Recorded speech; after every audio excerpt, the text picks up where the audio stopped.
primeiro ano, tudo bem com vocês? Então aquele bom dia, boa tarde ou boa noite, né? Nunca sei que horas vocês vão assistir, mas sejam muito bem recebidos aqui na nossa aula de hoje.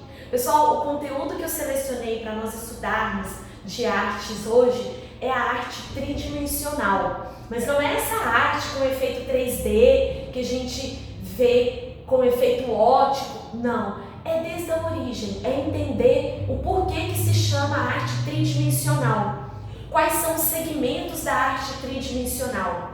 Bom, primeiro, falou em arte tridimensional, falamos de escultura, e aí existem várias técnicas para se fazer uma escultura, e existe também a pintura 3D, aí sim é aquela ilusão de ótica que eu vou mostrar aqui para vocês também, tá certo? Por que chamamos de tridimensional uma escultura? É simples, é porque elas têm as 3 dimensões.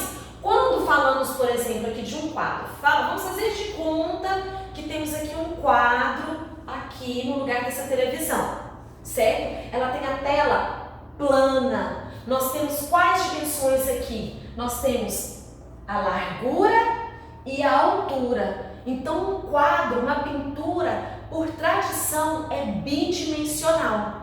Já as esculturas não. As esculturas elas têm largura, altura e profundidade, certo? Então, todas as esculturas, por natureza de origem, são tridimensionais. E aí a gente vai ver aqui, então, alguns exemplos e de como que é a fabricação ou fazer dessas esculturas. Nós vamos ver em cerâmica, pedra e madeira, tá bom? Então, tridimensional, aqui vem dizendo isso tudo que eu acabei de explicar para vocês. Então, não precisam se apegar a texto. Tudo que está escrito aqui é o que eu estou explicando para vocês. A questão da tridimensionalidade, que ela se caracteriza por 3 dimensões, altura, largura e comprimento. E que tudo na arte que tem essas 3 dimensões são consideradas tridimensionais.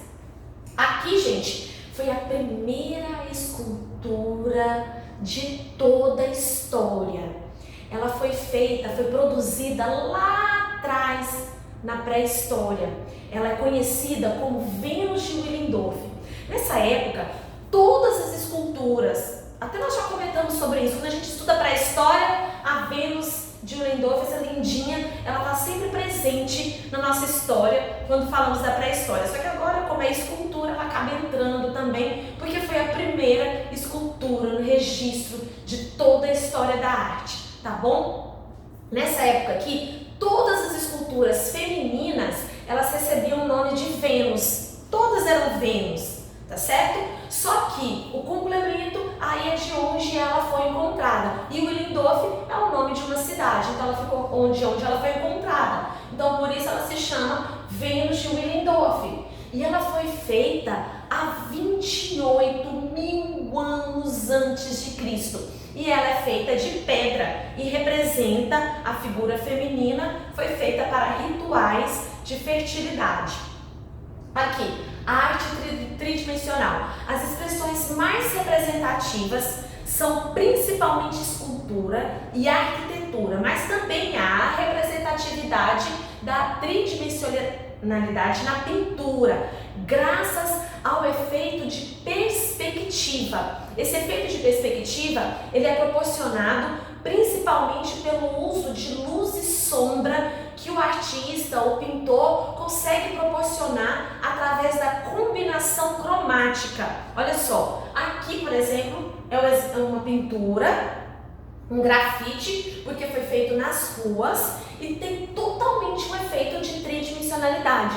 E o que proporciona isso pra gente? A combinação cromática, quando nós colocamos a cor fria bem ao lado da cor quente, aqui temos a cor fria, aqui no centro dessa pintura, e aqui, ó, nas laterais, cor quente. E é justamente essa cor quente aqui, ó, que causa esse efeito de arte tridimensional. O frio, a cor fria, nós temos a ilusão de ótica que ela se distancia, como aqui, um buraco, e a cor quente, nós temos a ilusão de ótica de que ela se aproxima. Então o artista, sabiamente colocando essas duas cores lado a lado, ele consegue proporcionar esse efeito. Além do efeito da perspectiva, lógico, né? Também fazendo.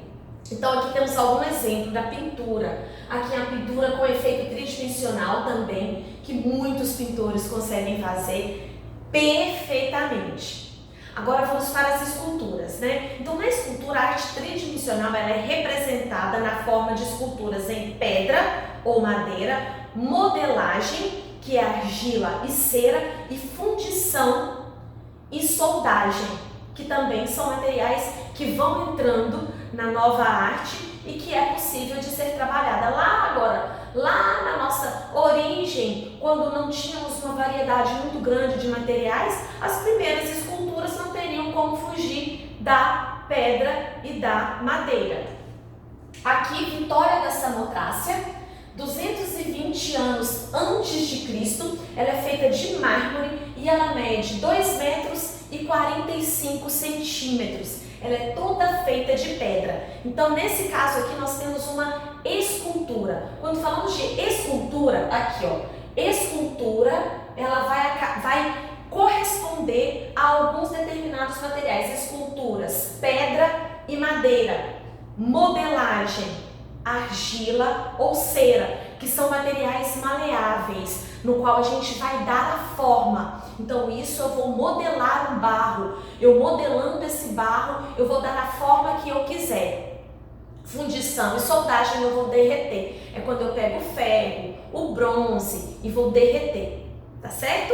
Então tem essas diferenças. Então aqui exemplos de esculturas em pedra, vamos ver aqui na teoria como que significa. As pedras, elas são materiais extremamente utilizados na criação de esculturas, diferentemente de outras matérias-primas. É difícil esculpir uma pedra com perfeição por conta da densidade. A pedra ela é dura, ela é muito dura, então é muito difícil. Para esculpir uma pedra, você com certeza vai necessitar de ferramentas, de materiais, e esses materiais vão variar de acordo com aquilo que tem como projeto. O que eu vou fazer com essa pedra? Eu vou fazer uma figura feminina, eu vou fazer um objeto. Dependendo da ideia que o artista tiver, daquilo que ele vai esculpir, daquilo que ele vai transformar naquela pedra, aí sim são os recursos de ferramentas que ele vai utilizar para poder dar o acabamento final. Então aqui algumas ferramentas. Essas ferramentas variam de escultor para escultor. Isso vai depender da facilidade que ele tem de manusear os seus trabalhos.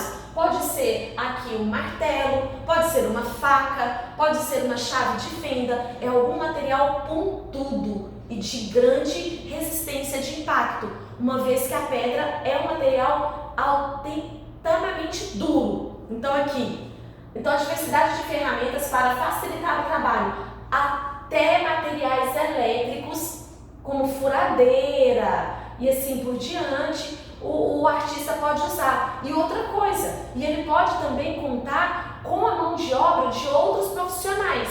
É muito natural, dependendo da grandiosidade da escultura de pedra, o artista ele vai acompanhar ali, ele tem um projeto, ele tem a maquete, ele vai acompanhar a construção, mas ela pode ser feita por outras pessoas. Igual o Monumento às Bandeiras, que é uma escultura em pedra gigantesca que fica no Parque do Ibirapuera. Essa escultura não foi o artista que colocou ali a mão na massa. Ele desenhou, ele fez o projeto, ele fez a maquete em um tamanho menor, mas ele contou com a ferramenta e a ajuda de diversas outras pessoas.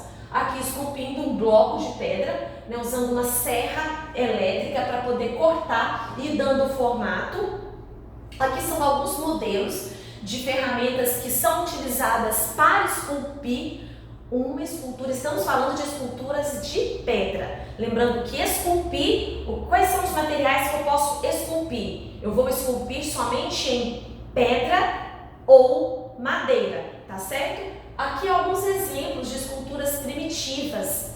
São esculturas antigas, feitas em pedra bruta e que foram transformadas e hoje consideradas uma das maiores referências de escultura. A maior escultura do mundo é a Esfinge, essa escultura egípcia que ela fica em frente às pirâmides do Egito, as maiores, Quéops, Khafre e Miquerinos, consideradas das 7 maravilhas do mundo antigo e que estão intactas, vamos dizer, intactas, mas que sobreviveram no decorrer dos séculos. E a esfinge, ela é considerada a protetora dessas pirâmides e é a maior escultura do mundo em pedra. Aqui temos o exemplo do Cristo Redentor, foi feito em granito branco. Aqui o monumento às bandeiras, que eu citei para vocês anteriormente, que uma obra tão gigante como essa, e até mesmo Cristo Redentor, o artista, ele tem um dom de projetar. Então ele vai pegar papel, lápis,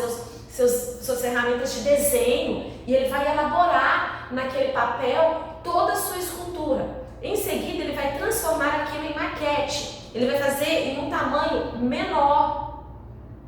Aí quando for ser executado em tamanho grande, essa escultura aqui, ela mede aproximadamente 5 metros de altura por 30 metros de comprimento. Então uma pessoa sozinha não consegue fazer um trabalho desse. É claro que o artista vai contar sim com a mão de obra de terceiros. Aqui uma escultura de pedra-sabão. A pedra-sabão é uma pedra encontrada com muita facilidade em Minas Gerais. E foi feito ali muitas esculturas durante o século XVII e XVIII pelos grandes mestres da arte barroca, fazendo imagens de santo. Então aqui é uma das esculturas feita pelo grande mestre Aleijadinho. Escultura em forma de rocha natural. E vamos conhecer agora a escultura em bronze. A escultura em bronze, existem alguns processos de se fundir um bronze, mas certamente o mais utilizado sempre foi o método da cera perdida, que eu vou explicar para vocês como que se faz essa escultura de bronze com a cera perdida. O artista ele começa fazendo um modelo de obra no tamanho real em argila. Por exemplo, o artista ele vai fazer uma obra em tamanho real de uma pessoa, de um ser humano. Ele vai construir uma pessoa em bronze. Antes dele fazer essa escultura de fato em bronze, o que ele precisa? De um molde. O bronze é um material completamente que derrete, ele fica líquido. Então, para poder ganhar a forma, ele precisa de o quê? De um molde. Tá bom? Então, toda escultura em bronze, para se fazer esse molde, precisa, em primeiro lugar, fazer uma escultura em tamanho real de argila. Então, a partir desse momento, da escultura de argila pronta, confecciona-se um molde com materiais próprios. Desse molde, primeiro, tira-se uma cópia em material que eles chamam de material vulgar, tipo gesso, que não tem grande durabilidade, ou outro material plástico qualquer, que será a primeira visão da obra, muitas vezes utilizada também para convencer o patrocinador. Porque para eu apresentar uma obra que será executada em bronze, muitas vezes o artista precisa de um patrocinador. E esse patrocinador, porque não é uma obra barata, ele precisa se certificar, averiguar como que a obra vai ficar depois de pronta. Então ele sempre faz a maquete da escultura de bronze é sempre em argila. Ou algum outro material mais perecível, que não seja de grande durabilidade, que vai servir só como exemplo. O gesso, por exemplo. E aí como fazer então o sistema da cera perdida? A cera perdida ou microfundição é um método de escultura de peças metálicas por moldagem. Consiste em fazer um modelo em cera que é revestido com refratário para formar um molde e então aquecido até a cera derreter e sair o molde. Na sequência, se derrama o metal líquido no molde vazio. Então, olha só, deixa eu explicar para vocês aqui como que é feita uma escultura de cera perdida. Eu vou fazer um molde de vamos supor, a figura humana, eu vou fazer toda em argila. Toda a escultura em argila. Em seguida, eu vou colocar ela toda coberta por uma camada de cera. Depois eu vou retirar a argila e vai ficar o oco ali com essa camada de cera. E a partir daí eu vou preencher esse oco que ficou, esse espaço vazio, com o material do metal derretido. Aí sim eu vou retirar o excesso ou da argila ou da cera perdida, e aí depois que o metal fica seco, que ele resfria, aí eu tenho ali a escultura em bronze, enfim, pronta, tá certo? Aqui alguns exemplos, olha aqui, um exemplo de um molde com a cera perdida, que eu acabei de explicar para vocês. Aqui é o molde, essa casca aqui por fora é o molde, e ele vai ser preenchido com bronze. Então o bronze é derretido, é colocado aqui dentro desse molde aqui. Depois esse molde ele pode ou ser quebrado ou ser aberto de alguma maneira, e a escultura é essa maçã aqui, por exemplo. Tá? Então isso aqui é o sistema de molde para fazer uma escultura de bronze. E aí vamos conhecer então aqui alguns exemplos de esculturas famosas conhecidas em bronze. Como bronze, por exemplo, o Pensador. O Pensador de Augusto Rodin, ele é todo em bronze. E é por isso que a gente hoje tem obras originais de Augusto Rodin, o Pensador, em diversos museus esparramados pelo mundo. E todas são originais. Por quê? Porque a partir disso daqui, gente, olha, eu tendo o molde, eu vou reproduzir quantas esculturas eu quiser. Então o artista ele vai determinar, eu quero 10 pensadores. Então eu vou fazer por esse molde 10 obras O Pensador. E todas são originais. Tá bom? Então olha só, então o Pensador de Rodin, ele é presente em diversos museus do mundo. Aqui temos o grande Rodin.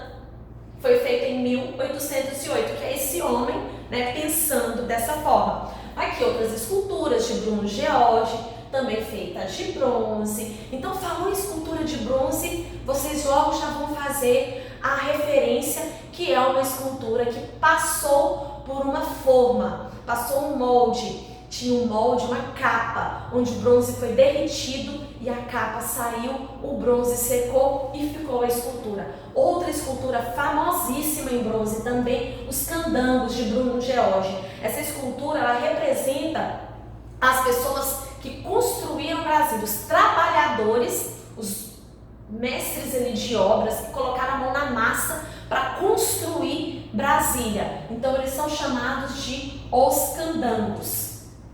Aqui uma outra escultura em bronze de um período bem contemporâneo, futurismo, a Estátua da Liberdade, tá bom? E aí agora vai ficar faltando para nós conhecermos a escultura feita em cerâmica, que é interessantíssimo também de nós conhecermos as técnicas que rodeiam a nossa cerâmica. E que tipos de cerâmicas e quem são esses artistas também a gente vai conhecer, tá bom? Então olha só, conhecemos aqui hoje como se faz uma escultura em pedra, em bronze, e vai ficar para a próxima aula a escultura em cerâmica. Combinado, pessoal? E isso então podemos chamar de arte tridimensional, que são as esculturas. E vimos as pinturas que proporcionam esse efeito de ilusão de ótica pela composição cromática, tá bom? E aí continuamos na próxima aula com a modelagem da cerâmica, tá certo?